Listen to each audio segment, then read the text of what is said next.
Now, Royal Jordanian is just one of those airlines that really punch above their weight. Despite having a fleet of just 34 aircraft, the airline operates an impressive route network, especially across to North America and Europe.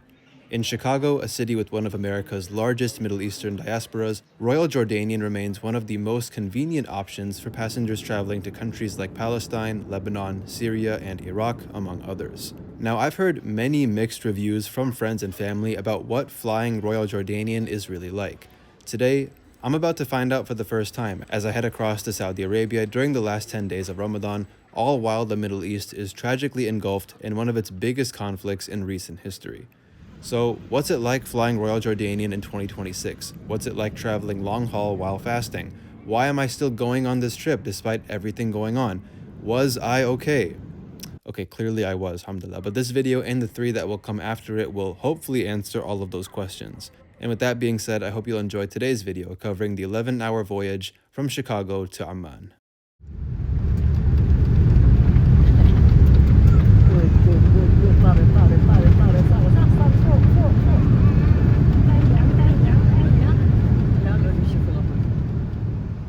And good afternoon from O'Hare Terminal 5, where I've arrived about 3.5 hours before departure time. Despite that, unfortunately, I was not one of the first people to check in as there was already a decent line, but within 30 minutes I had my boarding passes all the way to Jeddah and was good to go. It's worth noting that Royal Jordanian does charge for advanced seat selection until 24 hours before your flight when online check-in opens. In that case, the seats are open for free. Now, in my experience, when I tried reserving my seats online both weeks in advance and the day before the flight, the website kept having issues, and so I decided to request my seats at check-in, which worked out fine. In terms of baggage allowance, this will depend on your fare class, but for economy class, you get one free carry-on under 15 pounds and either one or two free check bags up to 50 pounds each. I was traveling during the partial government shutdown, which was notorious for causing massive lines at airport security checkpoints. During this time, TSA PreCheck was inactive, and so everyone had to use the standard lines. First of all, a massive thank you to all TSA employees who continued to serve during this uncertain period, and at least at O'Hare, things weren't even that bad, as I was through the checkpoint within 10 minutes. And this is pretty cool. This is my first time properly spotting Air Serbia, despite them flying to Chicago for almost 3 years now already. Out of Air Serbia's 4 A330s, this is the only one wearing a special livery that promotes the upcoming exposition held next year in Belgrade. Chicago's international airline lineup has been growing a lot in recent years, and this year, 2026 alone, will see 2 brand new airlines land in Chicago, with Egypt Air beginning service in June and Philippine Airlines in November. So now shifting our focus to tonight's flight. Yes, leading up to this day, I was constantly monitoring the situation in the Middle East and eventually decided that because the western region of Saudi Arabia, where I was traveling to, had remained largely unaffected by the greater conflict, and the fact that Royal Jordanian was the only airline from the region not to cancel any flights to the United States, I would keep my plans to go on this trip.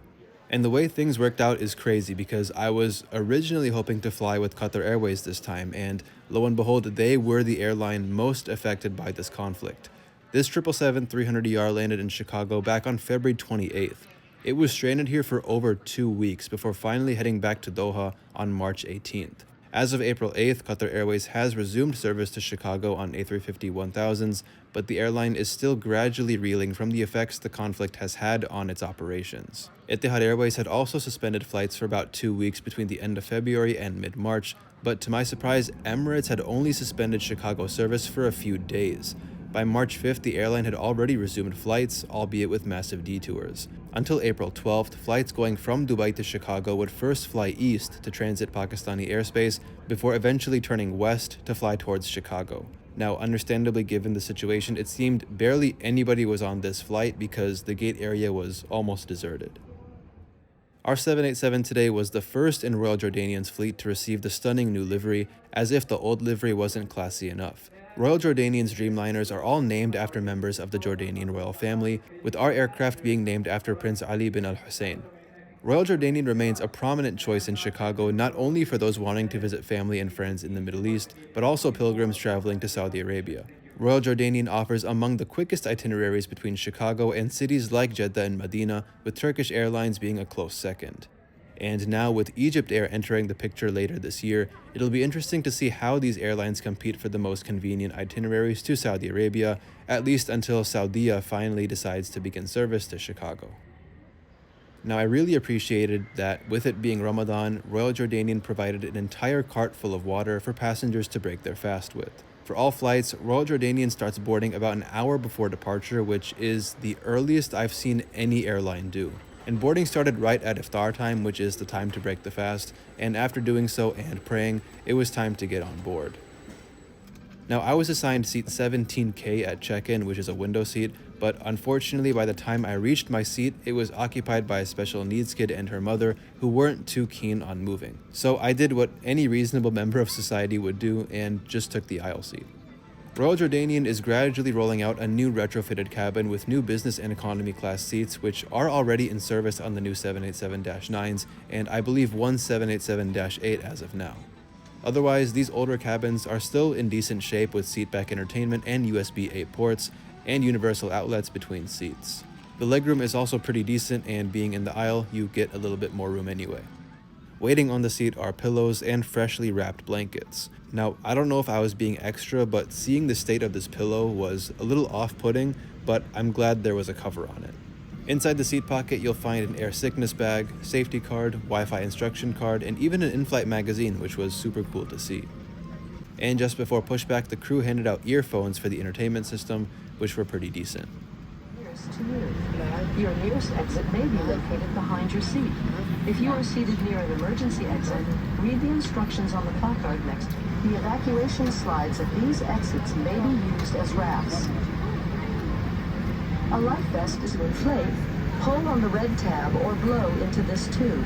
When the life vest is in touch with water,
Royal Jordanian's entertainment system is actually pretty good. It seems quite basic, but there's a wide selection of movies and other entertainment options, including games, alongside a section with information about the airline. I also appreciate having a 3D interactive in-flight map, which is honestly most of what I used on this flight, alongside having the ability to listen to the Quran, which is a feature that you'll usually find on major airlines from Muslim-majority countries. Dinner service began just under an hour into the flight, and to my surprise, passengers have 3 options to choose from. Tonight, it was either chicken, beef, or some shrimp pasta, and I decided to go with the chicken, which was served alongside rice and vegetables, a bread roll and some butter, pasta salad, tiramisu as the dessert, a water cup, I think that's grape juice that I had, and wooden cutlery. Now, from over 14 years ago when my grandparents flew Royal Jordanian from JFK, they mentioned that the food wasn't that good, and that was honestly my expectation on this flight, but in all honesty, this was a great meal. Definitely not Turkish Airlines level, but still, you can't ever go wrong with Middle Eastern cuisine, and I was more than satisfied. Even despite the massive conflict raging across the Middle East, Royal Jordanian and Turkish were the only 2 airlines that never canceled any flights, at least from Chicago, and tonight's flight was mostly full. Snack and refreshment stations were set up in the galleys. Here it was just water and peanuts, but in the back there were more drink and snack options available.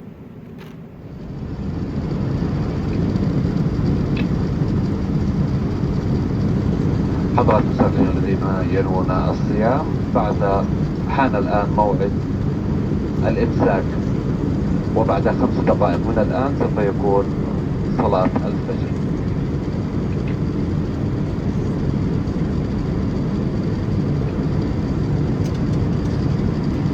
dear passing passenger, after 5 minutes from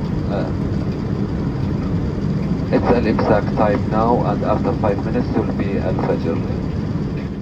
Overall, I slept pretty okay on this flight. I think I got maybe 3 to 4 hours, and then I woke up as the breakfast service began. Now, I had eaten some leftovers from some food I got in Chicago as my pre-dawn meal, and by this time myself and many passengers were fasting, so we skipped out on breakfast. But if I recall correctly, there were 2 options again, something like an omelet or pancakes, and again, they looked pretty good. And by this point, we had just under 2 hours remaining. Now, with everything going on in the region, airspace closures meant that we had to take a massive detour around Israeli airspace. We entered Egyptian airspace first, then flew south before making a massive left bank over the Gulf of Aqaba, entering Jordanian airspace over the city of Aqaba, and then coming straight into Amman. Now, the detour, at least for this flight, only added around 10 minutes of extra flight time, which is crazy. On the way back to Chicago, though, the detour added significantly more time.